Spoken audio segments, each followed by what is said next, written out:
Bonjour Anna. Bonjour Laurence. Mais je croyais que le vinyle c'était une histoire de quadra. Mais non, mais pas du tout. Plus du tout en tout cas. Plus du tout, c'est grosse tendance. Mais tout ça, oui, c'est très tendance et tout ça est lié à évidemment l'énorme mutation qu'a connu le secteur de la musique avec le shift numérique du comportement des consommateurs, des amateurs de musique.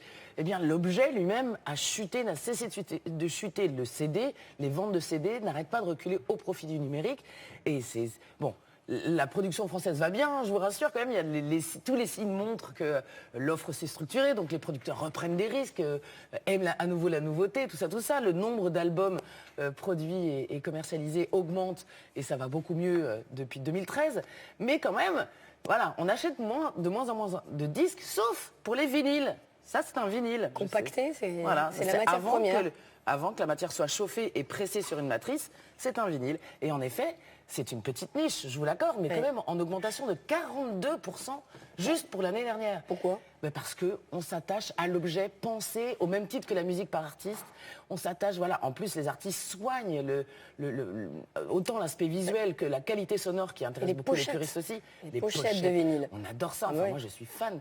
Et puis le son, toute la gymnastique de poser le diamant sur le sillon, enfin tout ça. Mais alors, est-ce qu'on refait des machines pour écouter des vinyles alors ? C'est ça l'idée, parce que c'est quand même les un ventes peu de vieillot. platine explosent aussi, bien sûr. Et puis là, on est allé en Mayenne pour voir les coulisses un petit peu de ce phénomène où depuis 57, on n'a pas voulu abandonner la production de disques vinyles et ils ont eu bien raison.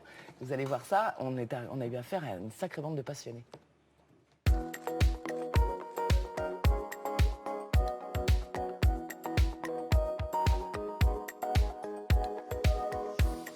L'expérience de l'MPO au vinyle a commencé en 1957 quand le fondateur Pierre Depoy a lancé son usine de pressage de vinyle. Elle a continué d'augmenter sa production jusque dans les années 80 où on est arrivé à 65 presses.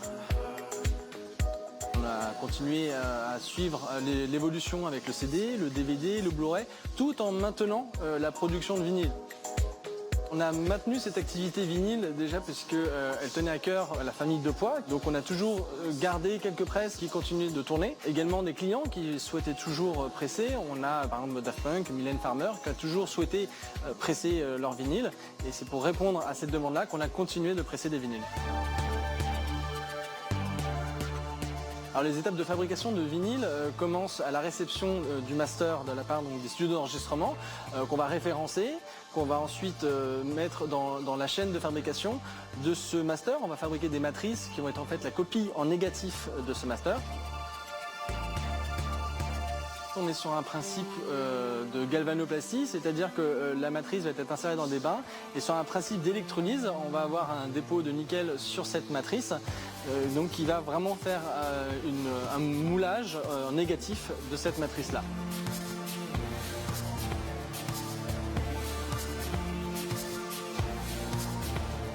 Ces matrices vont être traitées de façon à pouvoir être intégrées dans les presses. Donc on va avoir deux matrices, la face A et la face B.